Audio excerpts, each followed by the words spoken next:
श्री वाल्मीकि रामायण के अयोध्या कांड का 6वां सर्ग आज हम लोग पठन करेंगे।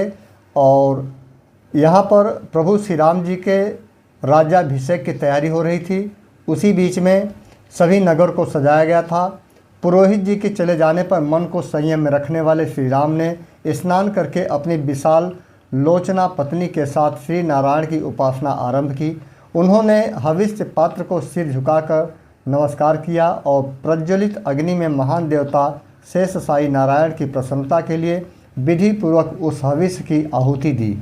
तत्पश्चात अपने प्रिय मनोरथ की सिद्धि का संकल्प लेकर उन्होंने उस यज्ञ शेष हविष्य का भक्षण किया और मन को संयम रखकर मौन होकर वे राजकुमार श्री राम विदेह नंदिनी सीता के साथ भगवान विष्णु के सुंदर मंदिर में श्री नारायण देव का ध्यान करते हुए वहाँ अच्छी तरह बिछी हुई कुश की चटाई पर सोए।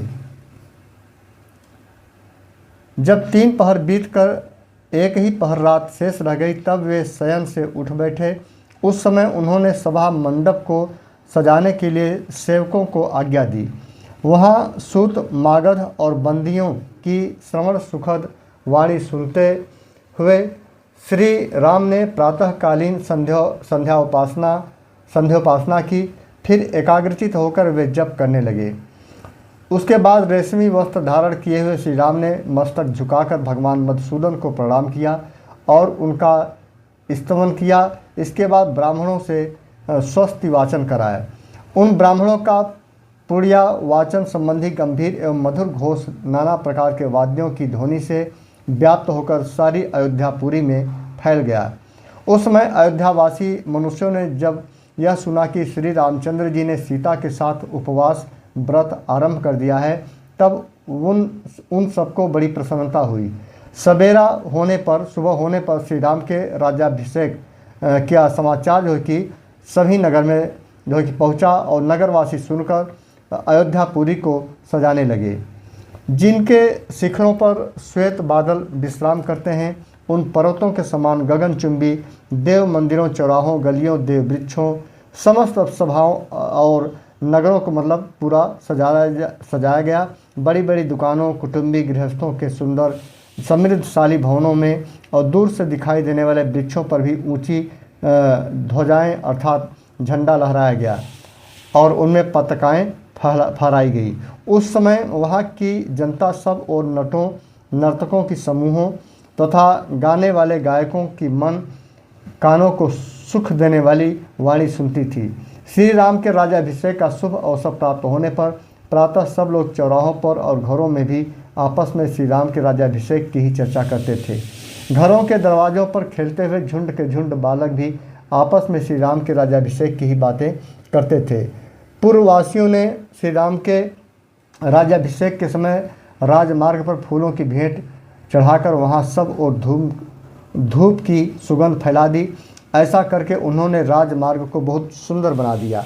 राज्याभिषेक होते होते रात को जाने की आशंका से प्रकाश की व्यवस्था करने के लिए पूर्ववासियों ने सब और सड़कों के दोनों तरफ वृक्ष की भांति अनेक शाखाओं से युक्त दीप स्तंभ खड़े कर दिए।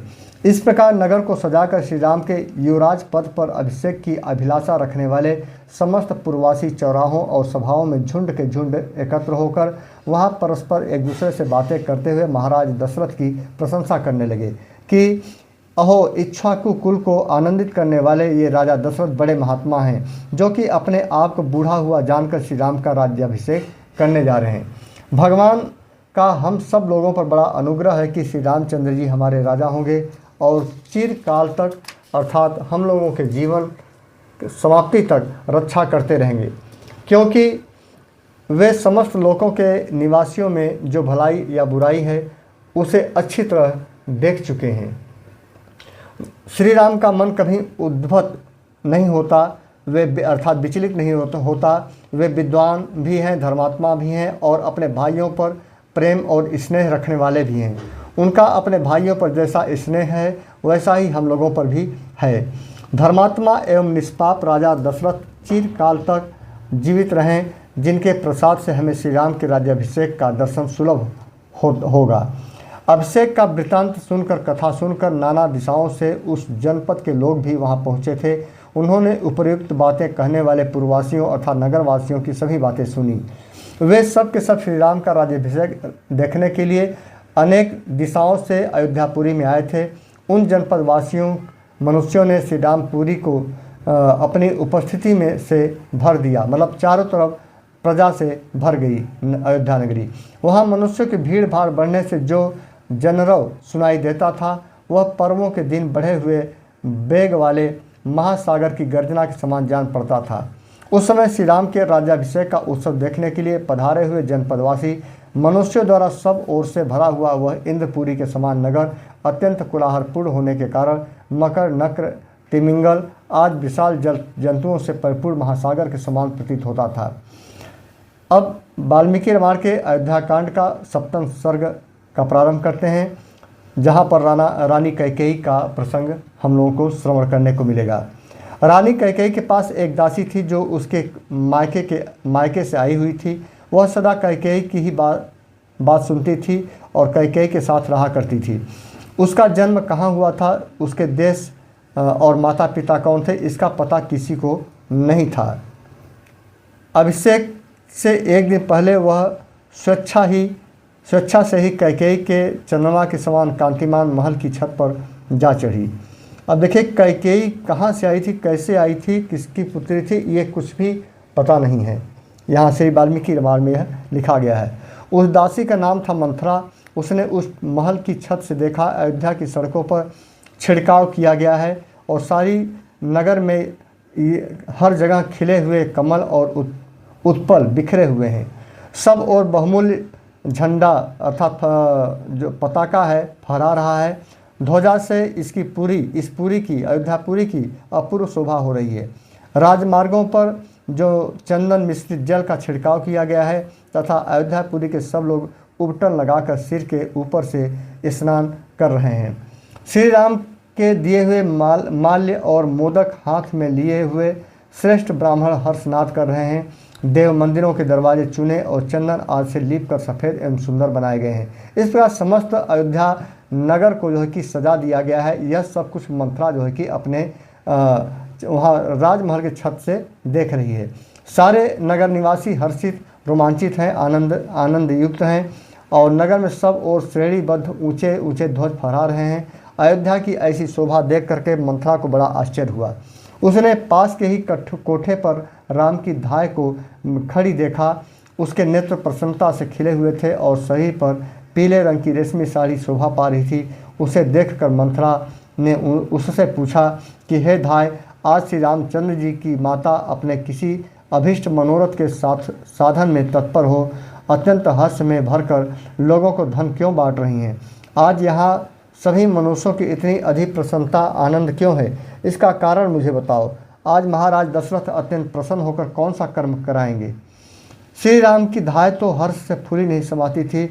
उसने कुब्जा के पूछने पर बड़े आनंद के साथ उसे बताया कि हे कुब्जे, रघुनाथ जी को बहुत बड़ी संपत्ति प्राप्त होने वाली है।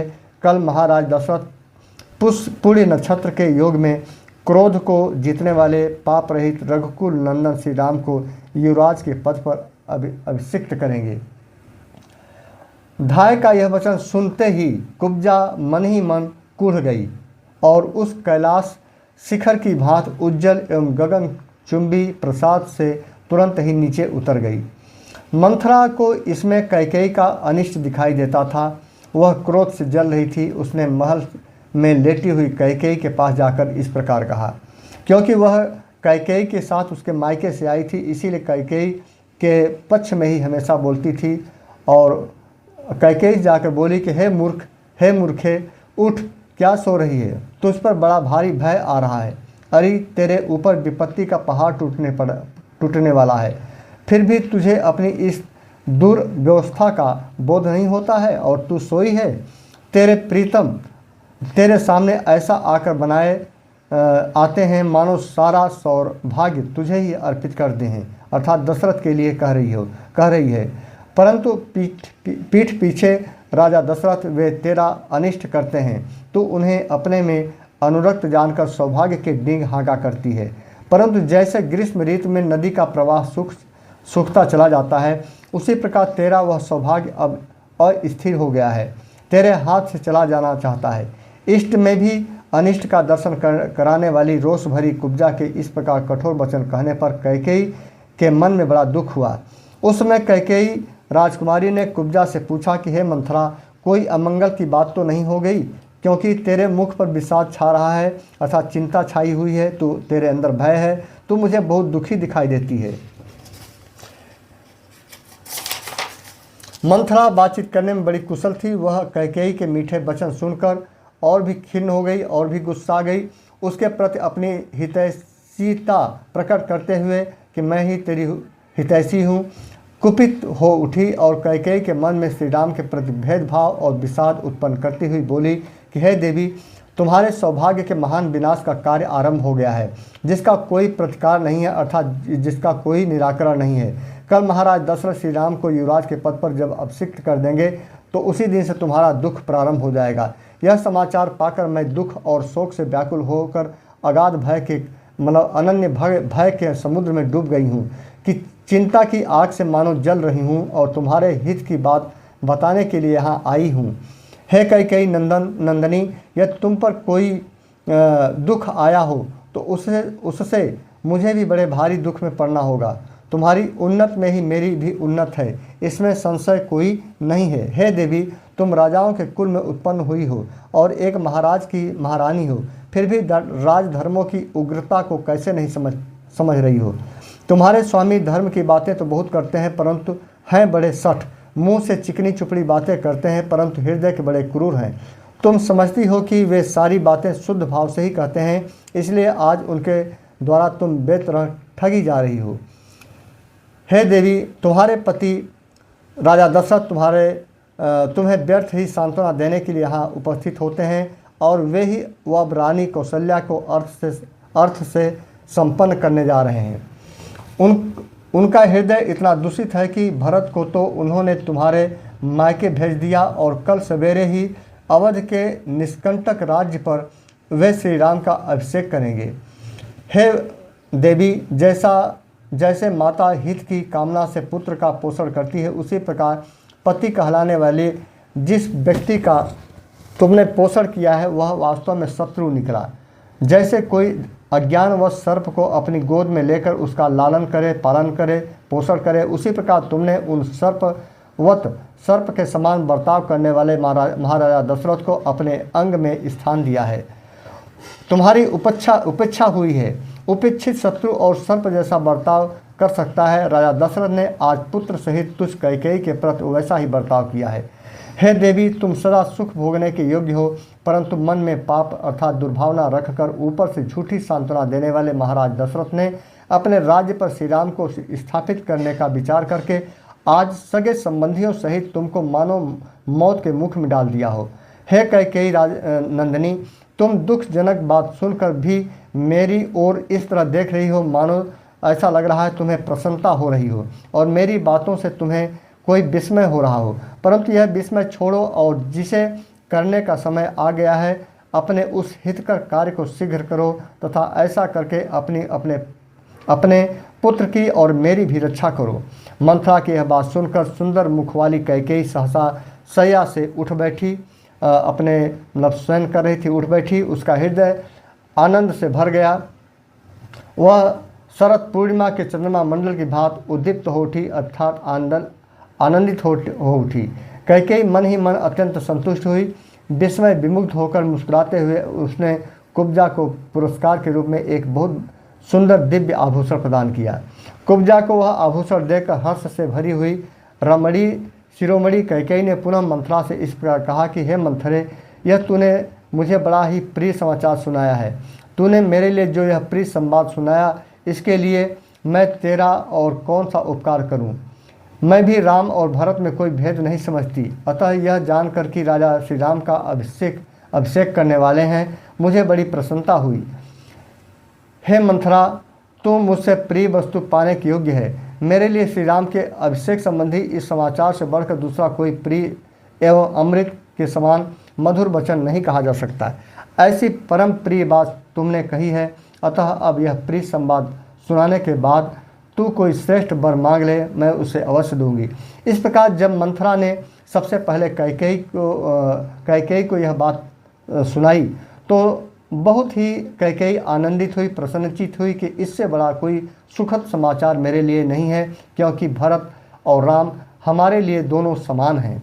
लेकिन इसके बाद अयोध्या कांड के 8वें सर्ग से उसकी मति का क्या होता है, कैसे मंथरा उसके विचारों को बदलती है, आइए हम लोग श्रवण करते हैं। यह सुनकर मंथरा ने कैकेयी की निंदा करके उसके दिए हुए आभूषण को उठाकर फेंक दिया, और जो उसने कैकेयी ने उपहार में दिया था समाचार सुनाने के बाद, कैकेयी ने गुस्सा कर उसे फेंक दिया और कोप तथा दुख से भरकर वह इस प्रकार बोली कि हे रानी, तुम बड़ी नादान हो। तुमने यह बेमौके हर्ष अर्थात आनंद किस लिए प्रकट किया? तुम्हें शोक के स्थान पर प्रसन्नता कैसे हो रही है? अरे तुम शोक के समुद्र में डूबी हुई हो तो भी तुम्हें अपनी इस विपत्ति का बोध नहीं हो रहा है। हे देवी, महान संकट में पड़ने पर जहाँ तुम्हें शोक होना चाहिए वहीं तुम्हें आनंद हो रहा है।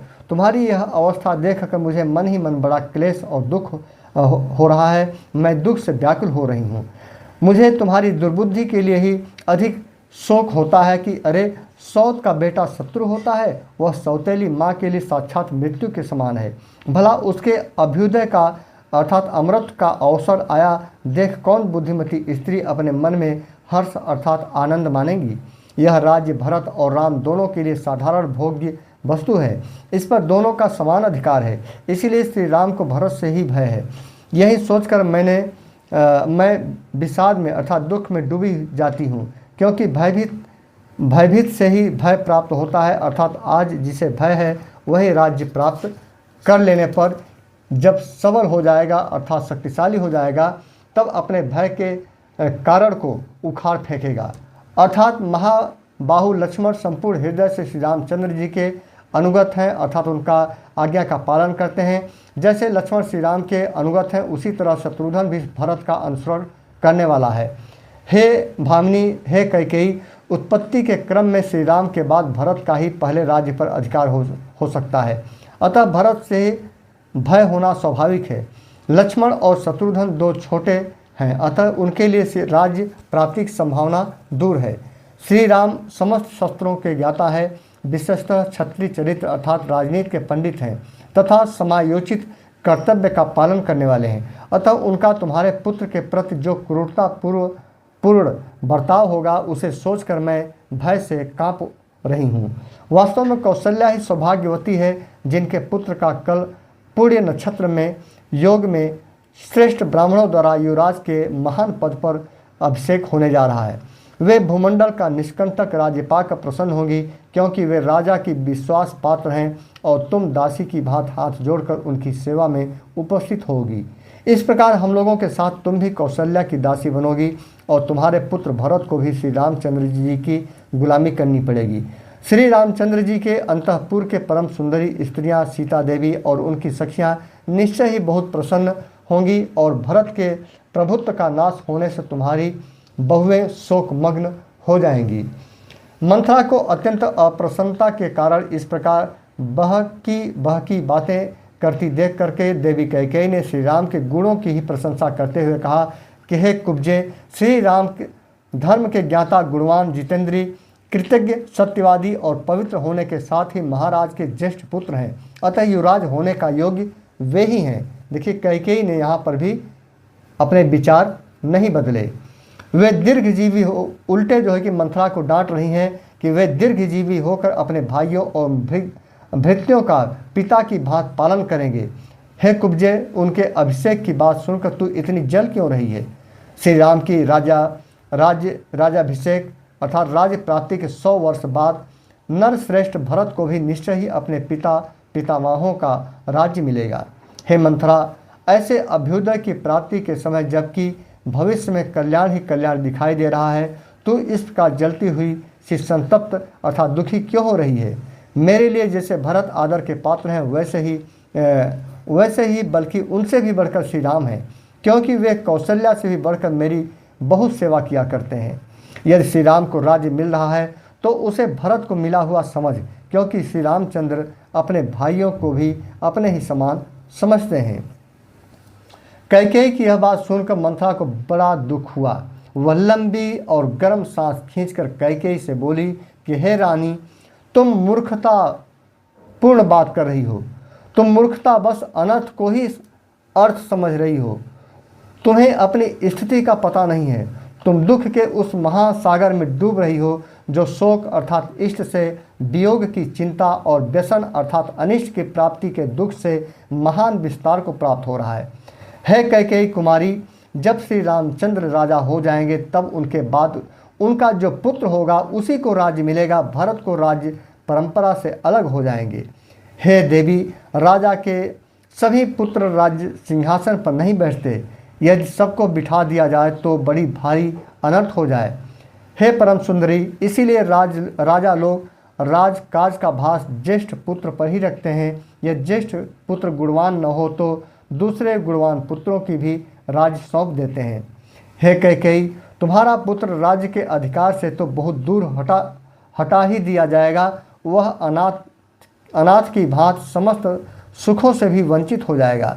इसीलिए मैं तुम्हारे ही हित की बात कर रही हूँ और हित की बात करने आई हूँ कि तुम मेरा अभिप्राय तो समझती नहीं, उल्टे सौत का अभ्युदय सुनकर मुझे पारितोषिक अर्थात भेंट दे रही हो, उपहार देने चली हो। याद रखो, यदि श्री राम को निष्कंटक राज्य मिल गया तो वे भरत को अवश्य ही इस देश से बाहर निकाल देंगे अथवा उन्हें परलोक में भी पहुंचा सकते हैं। छोटी अवस्था में ही तुमने भरत को मामा के घर भेज दिया। निकट रहने से सौहार्द उत्पन्न होता है। यह बात स्थावर योनियों में भी देखी जाती है। लता और वृक्ष आदि एक दूसरे के निकट होने पर परस्पर आलिंगन पास में बद्ध होते हैं अर्थात एक दूसरे से प्रेम करते हैं। यदि भरत यहाँ होते तो राजा का उनमें भी समान रूप से स्नेह होता, अतः वे उन्हें भी आधा राज्य दे देते। लेकिन भरत के अनुरोध से शत्रुघ्न भी उनके साथ ही चले गए। यदि वे यहाँ होते तो भरत का काम बिगड़ने नहीं पाता, क्योंकि जैसे लक्ष्मण राम के अनुगामी हैं, राम की आज्ञा का पालन करते हैं, उसी प्रकार शत्रुघ्न भरत का अनुसरण करने वाले हैं।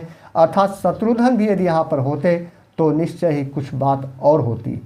सुना जाता है कि जंगल की लकड़ी बेचकर जीविका चलाने वाले कुछ लोगों ने किसी वृक्ष को काटने का निश्चय किया, परंतु वह वृक्ष कटीली झाड़ियों से घिरा हुआ था।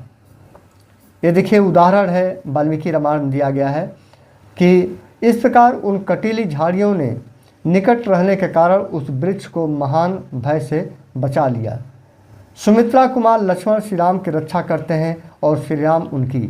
उन दोनों का उत्तम जो भाई प्रेम है, भ्रातृत्व प्रेम है, दोनों अश्विनी कुमारों की भांति तीनों लोकों में प्रसिद्ध है।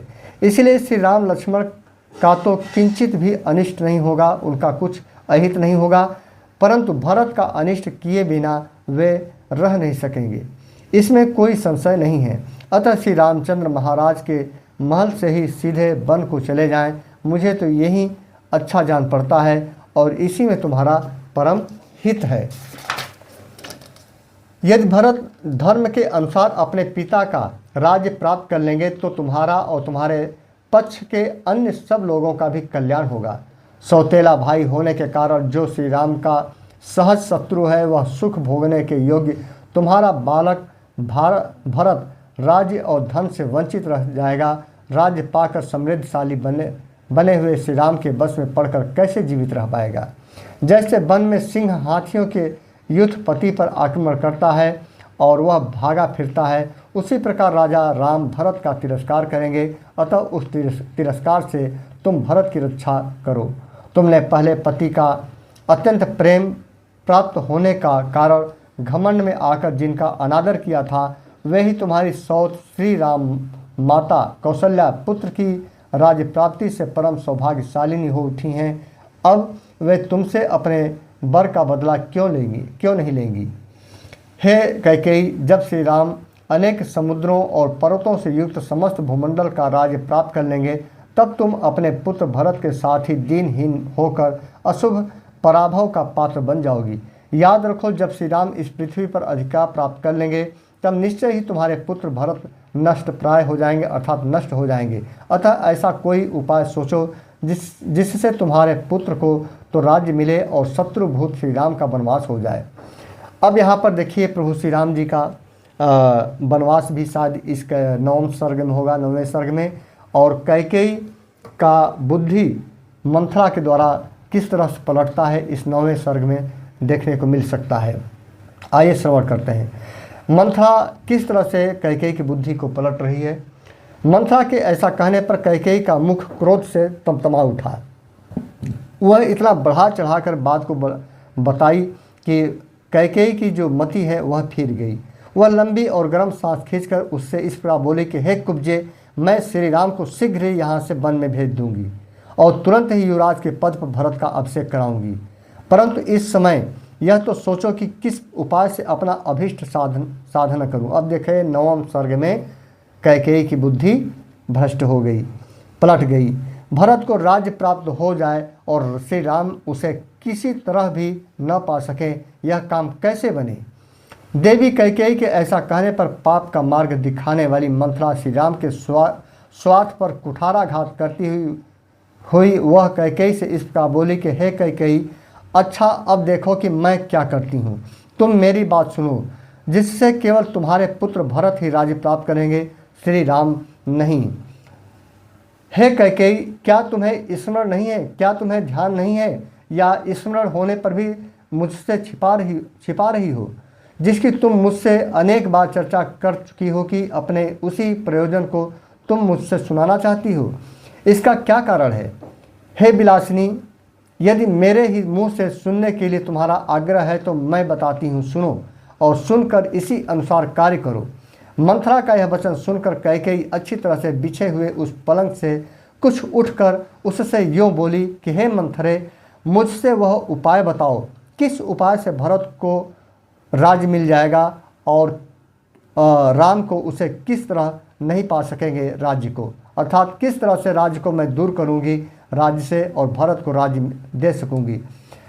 देवी कैकेयी के ऐसा कहने पर पाप का मार्ग दिखाने वाली मंथरा श्री राम के स्वार्थ पर कुठाराघात करती हुई उस समय कैकेयी से इस प्रकार बोली कि हे देवी, पूर्व काल की बात है कि देवासुर संग्राम के अवसर पर राजर्षियों के साथ तुम्हारे पति देव तुम्हें साथ लेकर देवराज की सहायता करने के लिए गए थे। हे कैकेयी नंदिनी, दक्षिण दिशा में दंडकारण्य वन में वैजयंत नाम से विख्यात एक नगर था, जहाँ संबन नाम से प्रसिद्ध एक महान असुर होता था। वह अपनी ध्वजा से व्हेल मछली का चिन्ह धारण करता था, अन्य और सैकड़ों मायाओं का जानकार था। देवताओं के समूह भी उसे पराजित नहीं कर पाते थे। एक बार उसने इंद्र के साथ युद्ध छिड़ दिया। उस समय संग्राम में क्षति विक्षत हुए पुरुष जब रात में थक कर सो जाते, उस समय राक्षस उन्हें उनके बिस्तर से पकड़ करके ले जाते और मार डालते और खा जाते। उन दिनों महाबाहु राजा दशरथ ने भी वहाँ असुरों के साथ बड़ी भारी युद्ध किया। उस युद्ध में असुरों ने अपने अस्त्र शस्त्रों द्वारा अनेक उनके शरीर को जर्जर कर दिया। हे देवी, जब राजा की चेतना लुप्त हो गई अर्थात अचेत हो गए, उस समय सारथी का काम करती हुई तुमने अपने पति को रणभूमि से दूर हटाकर उनकी रक्षा की। जब वहाँ भी राक्षसों के शस्त्रों से भी वे घायल हो गए, तब तुमने पुनः वहाँ से अन्य जगह ले जाकर उनकी रक्षा की। हे कैकेयी, इससे संतुष्ट होकर महाराज ने तुम्हें 2 वरदान देने को कहा था कि हे देवी, उस समय तुमने अपने पति से कहा कि हे प्राणनाथ, जब मेरी इच्छा होगी तब मैं इन वरों को मांग लूँगी। उस समय उन महात्मा नरेश ने तथास्तु कहकर तुम्हारी बात मान ली थी। अतः हे देवी, मैं इस कथा को नहीं जानती थी। पूर्व काल में तुम ही ने मुझसे यह वृतांत, यह कथा बताई थी। उसी समय से तुम्हारे स्नेहवश मैं इस बात को मन ही मन सदा याद रखती आई हूँ। तुम इन वरों के प्रभाव से स्वामी को बस में करके श्री राम के अभिषेक के आयोजन को पलट दो। तुम उन दोनों वरों को अपने स्वामी से मांगो। एक वर के द्वारा भरत का राजाभिषेक और दूसरे के द्वारा श्री राम का 14 वर्ष का वनवास मांग लो। इस तरह से मंथरा ने कैकेयी की बुद्धि को पलटा और रास्ता दिखाया। जब श्री राम 14 वर्ष के लिए वन में चले जाएंगे, तब उतने समय में तुम्हारे पुत्र भरत समस्त प्रजा के हृदय में अपने लिए स्नेह प्रेम पैदा कर लेंगे और इस राज्य पर स्थिर हो जाएंगे। हे अश्वपथ कुमारी कैकेयी, तुम इस समय मैले वस्त्र पहन लो और कोप भवन में प्रवेश करके दुखी होकर कुपित होकर बिना बिस्तर के ही भूमि पर लेट जाओ। राजा आवेंगे तो उनकी ओर आंखें उठाकर न देखना और न उनसे कोई बात करना। महाराज देखते ही रोती हुई शोकमग्न जब तुम्हें देखेंगे धरती पर लौटते हुए, तो वे दुखी होंगे और इसका कारण पूछेंगे। इसमें तनिक भी संदेह नहीं कि तुम अपने पति को सदा ही बड़ी प्यारी रही हो। तुम्हारे लिए महाराज आग में भी प्रवेश कर सकते हैं। वे न तो तुम्हें कुपित रख सकते हैं और न ही कुपित अवस्था में तुम्हें देख ही सकते हैं। राजा दशरथ तुम्हारा प्रिय करने के लिए, तुम्हें आनंदित करने के लिए, तुम्हें खुश करने के लिए अपने प्राणों का भी त्याग कर सकते हैं। महाराज तुम्हारी बात किसी तरह टाल नहीं सकते। और हे मुग्धे, तुम अपने सौभाग्य के बल का स्मरण करो। राजा दशरथ तुम्हें भुलाने में डालने के लिए मणि मोती सोना चांदी भांत भांत के रत्न देने का चेष्टा करेंगे, किंतु तुम उनकी ओर मन न चलाना अर्थात मन आकर्षित मत करना। हे कैकेयी, देवासुर संग्राम के अवसर पर राजा दशरथ ने वे जो 2 वर दिए थे उन्हें स्मरण दिलाना। वरदान के रूप में मांगा गया वह तुम्हारा अभीष्ट मनोरथ सिद्ध हुए बिना नहीं रह सकता। रघुकुल नंदन राजा दशरथ जब स्वयं तुम्हें धरती से उठाकर वर देने के लिए राजी हो जाएं, तब उन महाराज को सत्य की शपथ दिलाकर खूब पक्का करके उनसे वर मांगना। वर मांगते समय कहना कि हे राजन, हे नृपश्रेष्ठ, आप श्री राम को 14 वर्षों के लिए बहुत दूर वन में भेज दीजिए और भरत को भूमंडल का राजा बनाइए, अयोध्या का राजा बना दीजिए। श्री राम के 14 वर्षों के लिए वन में चले जाने पर तुम्हारे पुत्र भरत का राज्य सुदृढ़ हो जाएगा और प्रजा आदि को बस में कर लेने से यहाँ उनकी बड़ी जड़ जो है कि जम जाएगी।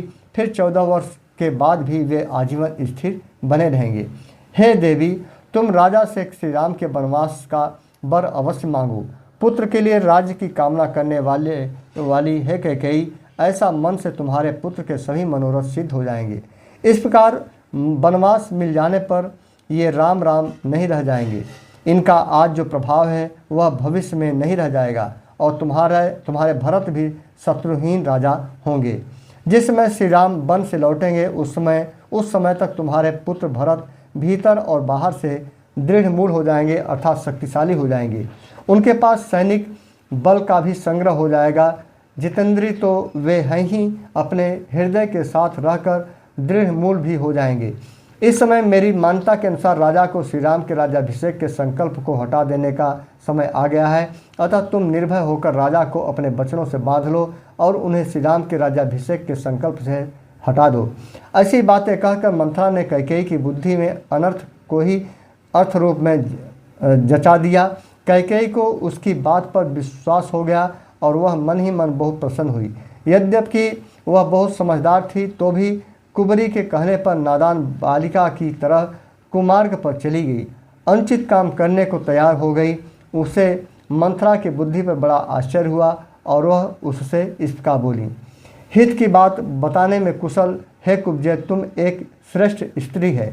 मैं तेरी बुद्धि की अवहेलना नहीं करूँगी। बुद्धि के द्वारा किसी कार्य का निश्चय करने में तू इस पृथ्वी पर सभी कुब्जाओं में उत्तम है। केवल तू ही मेरी हितैषी है और सदा सावधान रहकर मेरा कार्य सिद्ध करने में लगी रहती है। कहा जाता है कि माता सरस्वती ने विधि विधान के अनुसार कैकेयी के बुद्धि को मंथरा के द्वारा पलट दिया था और अन्यथा उनकी बुद्धि कैकेयी को पलटती रही। लेकिन यह बातें अभी तक जो है कि यहाँ वाल्मीकि रामायण में नहीं आई। शायद इसके आगे कुछ बात आ जाए या कहीं पुराणों में बात लिखी गई हो। आगे कहती हैं कैकेयी कि हे कुब्जे, यह तू न होती तो राजा जो षड्यंत्र रचना चाहते हैं वह कदापि मेरे समझ में नहीं आता। तेरे सिवा जितनी कुब्जाएँ हैं वे बेडौल शरीर वाली, टेढ़ी मेढ़ी और बड़ी पापनी होती हैं। तू तो वायु के द्वारा झुकाई हुई कमलिनी की भांति कुछ झुकी हुई होने पर भी देखने में प्रिय अर्थात सुंदर है। तेरे वक्ष स्थल कुब्जता के दोष से व्याप्त हैं, अतः कंधों तक ऊंचा दिखाई देता है। वक्ष स्थल से नीचे सुंदर नाभि से युक्त जो उदर है वह मानो वक्ष स्थल की ऊंचाई देखकर लज्जित सा हो गया है, इसीलिए शांत कृश प्रतीत होता है। तेरा जघन विस्तृत है और दोनों स्तन सुंदर एवं स्थूल हैं। इस तरह देखिए मंथरा के शरीर की सौंदर्यता का वर्णन कैकेयी के द्वारा कहा गया है कि हे मंथरे, तेरा मुख निर्मल चंद्रमा के समान अद्भुत शोभा पा रहा है। करधनी की लड़ियों से विभूषित तेरा कटिका का अग्रभाग बहुत ही स्वच्छ रोमांच से रोहित है। हे मंथरे, तेरी पिंडलियां परस्पर अधिक सटी हुई हैं और दोनों पैर बड़े सुंदर बड़े बड़े हैं। तो विशाल उरुओं अर्थात जांघों से सुशोभित है। अतः हे मंथरा, जब तू रेशमी साड़ी पहनकर मेरे आगे आगे चलती है तब तेरी बड़ी बड़ी शोभा होती है। इस तरह से देखिए कैकेयी ने मंथरा की कितनी बड़ी शरीर का भौतिक शरीर की प्रशंसा की है। इससे कैकेयी के संपूर्ण स्वरूप का उजागर होता है कि मंथरा देखने में कैसी थी। असुरराज संबर को जिन सहस्त्र मायाओं का ज्ञान है वे सब तेरे हृदय में स्थित हैं। इनके अलावा भी तू हजारों प्रकार की माया भी जानती है। इन मायाओं का समुदाय ही तेरा यह बड़ा सा कुब्बड़ है जो रथ के नकवे अर्थात अग्रभाग के समान बड़ा है। इसी में तेरी मति, स्मृति और बुद्धि, छत्र विद्या अर्थात राजनीति तथा नाना प्रकार की माया निवास करती है। हे सुंदरी, यदि भरत का राजाभिषेक हुआ और श्री राम वन चले गए तो मैं सफल मनोरथ एवं संतुष्ट होकर अच्छी जात के खूब तपाए हुए सोने की बनी हुई सुंदर स्वरमाला तेरे इस कुबड़ को पहनाऊंगी और इस पर चंदन का लेप लगवाऊंगी। सोचिए कितना मंथरा का कैसा स्वरूप था, कितना अब प्रिय लगने लगी मंथरा कैकेयी को। यह सब कुछ इसमें वर्णन है। आगे अभी भी बात समाप्त नहीं हुई, अभी भी सुंदरता का बखान बाकी है। कहती हैं कैकेयी कि हे कुब्जे, तेरे मुख ललाट पर सुंदर और विचित्र सोने का टीका लगवा दूंगी और तू बहुत से सुंदर आभूषण एवं 2 उत्तम वस्त्र, लहंगा और दुपट्टा। देखिए लहंगा और दुपट्टा का प्रचलन देखिए यहाँ पर वाल्मीकि रामायण में यहाँ पर आया हुआ है, अर्थात लहंगा और दुपट्टा उस समय भी चलता था। धारण करके देवांगना अर्थात देवी पुरुष के समान विचरण करेगी। चंद्रमा से होड़ लगाने वाले अपने मनोहर मुख द्वारा तू ऐसी सुंदर लगेगी कि तेरे मुख की कहीं समता नहीं रह जाएगी तथा शत्रुओं के बीच में अपने सौभाग्य पर गर्व प्रकट करती हुई तू सर्वश्रेष्ठ स्थान प्राप्त कर लेगी। जैसे तू सदा मेरे चरणों के सेवा किया करती है उसी प्रकार समस्त आभूषणों से विभूषित बहुत सी कुब्जाएँ तुझ कुब्जा के भी चरणों की सदा परिचर्या किया करेंगी। जब इस प्रकार कुब्जा की प्रशंसा की गई तब उसने वेदी पर प्रज्वलित अग्नि शिखा के समान शुभ्र शैया पर शयन करने वाली कैकेयी से इस प्रकार कहा कि हे देवी, नदी का पानी निकल जाने पर उसके लिए बांध नहीं बांधा जाता। यद्यपि राम का अभिषेक हो गया तो तुम्हारा वर मांगना व्यर्थ होगा। अतः बातों बातों में समय न बिताओ, जल्दी उठो और अपने कल्याण करो। कोप भवन में जाकर राजा को अपनी अवस्था का परिचय दो। मंथरा के इस प्रकार प्रोत्साहन देने पर सौभाग्य के मद से गर्व करने वाली विशाल लोचन सुंदरी कैकेयी देवी उसके साथ ही कोप भवन में जाकर लाखों की लागत के मोतियों के हार तथा दूसरे दूसरे सुंदर बहुमूल्य आभूषणों को अपने शरीर से उतार कर फेंकने लगी। सोने के समान सुंदर कांति वाली कैकेयी कुब्जा की बातों के उद्भूत होकर उसकी बातों में आकर अतः वह धरती पर लेटकर मंथरा से इस प्रकार बोली कि हे कुब्जे, मुझे न तो स्वर्ण से न रत्नों से और न भांति भांति के भोजनों से ही कोई प्रयोजन है। यदि श्री राम का राज्याभिषेक हुआ तो यह मेरे जीवन का अंत होगा। अतः अब या तो श्री राम के वन में चले जाने पर भरत को इस भूतल का राज्य प्राप्त होगा अथवा तू यहाँ महाराज को मेरी मृत्यु का समाचार सुनाएगी। इसके बाद कुब्जा महाराज दशरथ की रानी और भरत की माता कैकेयी से अत्यंत क्रूर वचनों द्वारा पुनः ऐसी बात कहने लगी जो लौकिक दृष्टि से भरत के लिए हितकर और श्री राम के लिए अहितकर थी। अब देखिए यहाँ पर उसके बाद कुब्जा कहा जाती है महाराज दशरथ की रानी और भरत की माता कैकेयी से अब ये जो है कि कहने लगी। अब इसके बाद क्या होता है, कहती है कि हे कल्याणी, यदि श्री राम इस राज्य को प्राप्त कर लेंगे तो निश्चय ही अपने पुत्र भरत सहित तुम भारी संताप में पड़ जाओगी। अतः ऐसा प्रयत्न करो जिससे तुम्हारे पुत्र भरत का राज्याभिषेक हो जाए। इस प्रकार कुब्जा ने अपने वचन रूपी बाणों का बारंबार प्रहार करके जब रानी कैकेयी को अत्यंत घायल कर दिया, तब वह अत्यंत विस्मित और कुपित होकर अपने हृदय पर दोनों हाथ रखकर कुब्जा से बारंबार इस प्रकार कहने लगी कि हे कुब्जे, अब या तो रामचंद्र के अभिषेक अधिक काल के लिए वन में चले जाने पर भरत का मनोरथ सफल होगा, या तू मुझे यहाँ यमलोक में चली गई सुंदर महाराज से यह समाचार निवेदन करेगी। यदि राम यहाँ से वन को नहीं गए तो मैं न तो भांति भांति के बिछौने, न फूलों के हार, न चंदन, न अंजन, न पान, न भोजन और न दूसरी ही कोई वस्तु लेना चाहूँगी। उस दशा में तो मैं यहाँ इस जीवन को भी नहीं रखना चाहूँगी। ऐसे अत्यंत कठोर वचन कहकर कैकेयी ने सारे आभूषण उतार दिए और बिना बिस्तर के ही वह खाली जमीन पर लेट गई। उस समय वह स्वर्ग से भूतल पर गिरी हुई किसी किन्नरी के समान जान पड़ती थी। उसका मुख बढ़े हुए अमर स्वरूपी अंधकार से आनंदित हो रहा था। उसके अंगों से उत्तम पुष्पहार और आभूषण उतर चुके थे। उस दशा में उदास मन वाली राजरानी कैकेयी, जिसके तारे डूब गए हों, उस अंधकार के आकाश के समान प्रतीत होता था। अब ये 10वां सर्ग अयोध्या कांड का है। अब देखिए इसमें राजा दशरथ से कैकेयी क्या वर मांगती, वर मांगने का समय आता है कि अभी और कोई प्रसंग शेष है। चलिए हम लोग एक सर्ग 10वां सर्ग तक समय करा करके हम इसका समापन करेंगे। आगे होता है, पापनी कुब्जा ने जब देवी कैकेयी को बहुत उल्टी बातें समझा दी, तब वह विषाक्त बाण से विद्ध होकर किन्नरी के समान धरती पर लौटने लगी।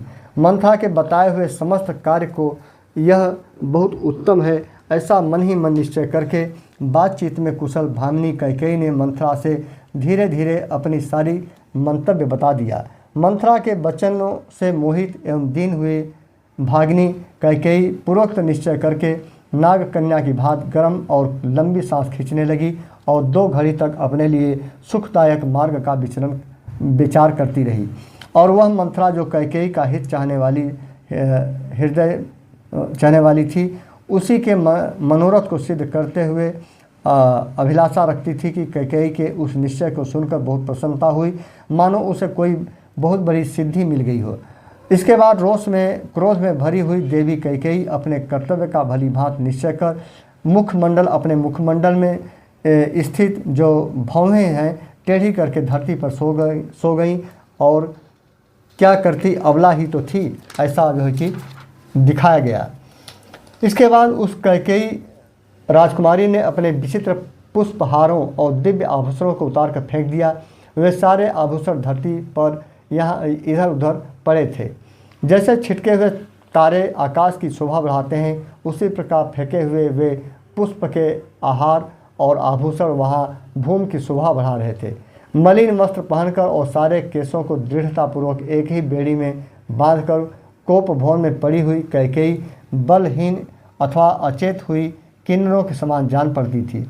उधर महाराज दशरथ मंत्री आदि को श्री राम के राज्याभिषेक की तैयारी के लिए आज्ञा देकर सबको यथा समय उपस्थित होने के लिए कहकर रनिवास को चले गए। उन्होंने सोचा आज ही श्री राम के अभिषेक की बात प्रसिद्ध की गई है, इसीलिए यह समाचार अभी किसी रानी को नहीं मालूम हुआ होगा। ऐसा विचार करके जितेंद्रीय राजा दशरथ ने अपनी प्यारी रानी को यह प्रिय समाचार सुनाने के लिए अंतःपुर में प्रवेश किया। उन महायशस्वी नरेश ने पहले कैकेयी के श्रेष्ठ भवन में प्रवेश किया, मानो श्वेत बादलों से युक्त राहु युक्त का आकाश में चंद्रमा ने पदार्पण कर दिया हो। उस भवन में तोते, मोर, कौंच और हंस आदि पक्षी कलरव कर रहे थे। वहाँ वाद्यों का मधुर घोष गूंज रहा था। बहुत सी कुब्जा और बौनी दासियाँ भरी हुई थी।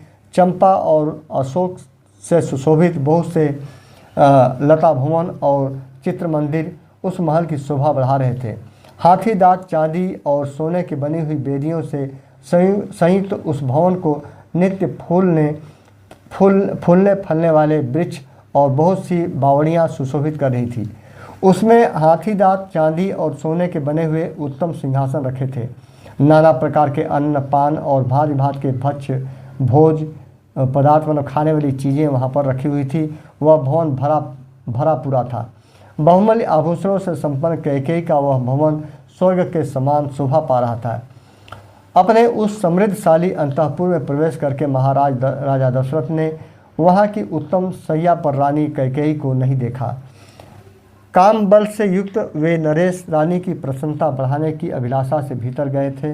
वहाँ अपनी प्यारी पत्नी को न देखकर उनके मन में बड़ा विषाद हुआ और वे उनके विषय में पूछताछ करने लगे। इससे पहले रानी कैकेयी राजा के आगमन की उस बेला में कहीं अन्यत्र अन्य नहीं जाती थी। राजा ने कभी सुने भवन में प्रवेश नहीं किया था। इसीलिए वे घर में आकर कैकेयी के बारे में पूछने लगे। उन्हें यह मालूम नहीं था कि वह मूर्खा कोई स्वार्थ सिद्ध करना चाहती है। अतः उन्होंने पहले ही के ही भांति प्रतिहारी से उसके विषय में पूछा। प्रतिहारी बहुत डरी हुई थी। उसने हाथ जोड़कर कहा कि हे देवी कैकेयी अत्यंत कुपित होकर कोप भवन की ओर दौड़ी गई हैं।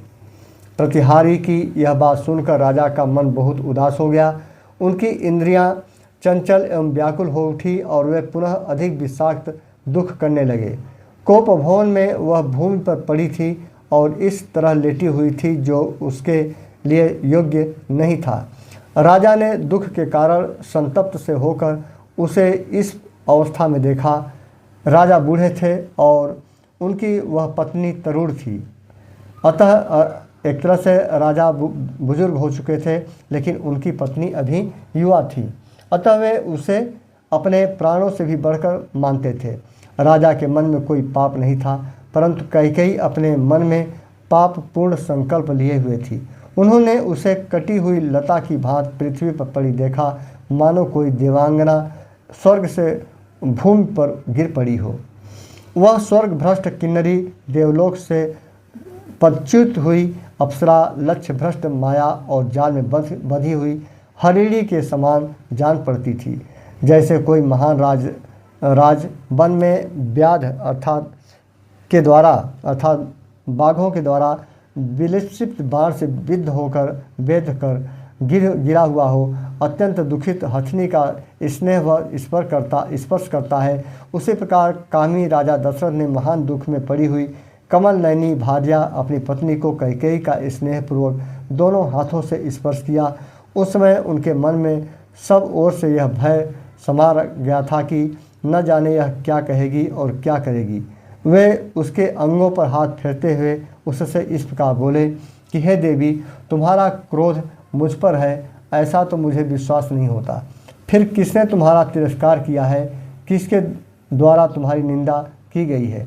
हे कल्याणी, हे देवी, तुम जो इस तरह मुझे दुख देने के लिए धूल में लौट रही हो, इसका क्या कारण है?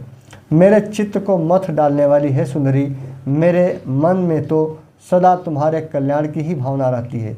फिर मेरे रहते हुए तुम किस लिए धरती पर सो रही हो? जान पड़ता है तुम्हारे चित्त पर किसी पिशाच ने अधिकार कर लिया है। है कैकेयी, तुम अपना रोग बताओ।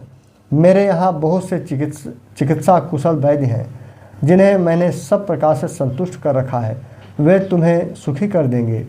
अथवा कहो, आज किसका प्रिय करना है या किसने तुम्हारा अप्रिय किया है? तुम्हारे किस उपकारी को आज प्रिय मनोरथ प्राप्त हो अथवा किस अपकारी को अत्यंत अप्रिय कठोर दंड दिया जाए। हे देवी, तुम मत रो, अपने देह को न सुखाओ। आज तुम्हारी इच्छा के अनुसार किस अवध्य का वध किया जाए अथवा किस प्राण दंड पाने योग्य अपराधी को भी मुक्त कर दिया जाए। किस दरिद्र को धनवान और किस धनवान को कंगाल बना दिया जाए। मैं और मेरे सभी सेवक तुम्हारी आज्ञा के अधीन हैं। तुम्हारे किसी भी मनोरथ को मैं भंग नहीं कर सकता, उसे पूरा करके ही रहूँगा, चाहे उसके लिए मुझे अपने प्राण ही क्यों न देने पड़े। अतः तुम्हारे मन में जो कुछ हो उसे स्पष्ट कहो। अपने बल को जानते हुए भी तुम्हें मुझ पर संदेह नहीं करना चाहिए। मैं अपने सत्कर्मों की शपथ खाकर कहता हूँ, जिससे तुम्हें प्रसन्नता हो वही करूँगा। जहाँ तक सूर्य का चक्र घूमता है, वहाँ तक सारी पृथ्वी मेरे अधिकार में है। द्रविड़, सिंधु, देखिए यहाँ राजा दशरथ के राज्य का भी चर्चा इसी बात में मिल जाता है कि राजा दशरथ का राज्य कहाँ तक था।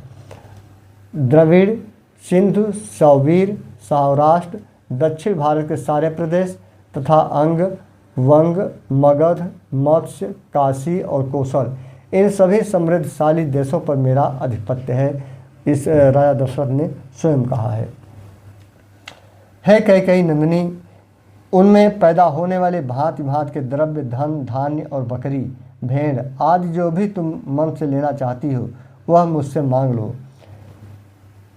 हे देवी, इतना क्लेश उठाने प्रयास कराने की क्या आवश्यकता है। हे शोभने, उठो उठो। हे कैकेयी, ठीक ठाक बताओ तुम्हें किससे कौन सा भय प्राप्त हुआ है। जैसे अंशुमाली सूर्य तुम्हारा कोहरा दूर कर देते हैं, उसी प्रकार मैं तुम्हारे भय का सर्वथा निवारण कर दूंगा। राजा के ऐसा कहने पर कैकेयी को कुछ सांत्वना मिली। अब उसे अपने स्वामी से वह अप्रिय बात कहने की इच्छा हुई। उसने पति को और अधिक पीड़ा देने की तैयारी की। इस तरह से यहाँ पर अयोध्या कांड का 10वां सर्ग समाप्त होता है। कल 11 सर्ग 11वां सर्ग का पठन करूँगा, जिसमें शायद कैकेयी के वर मांगने का प्रसंग आए।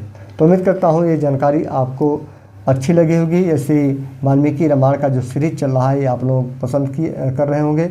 अगले वीडियो में फिर मिलता हूँ। जय श्री राम, जय बजरंग।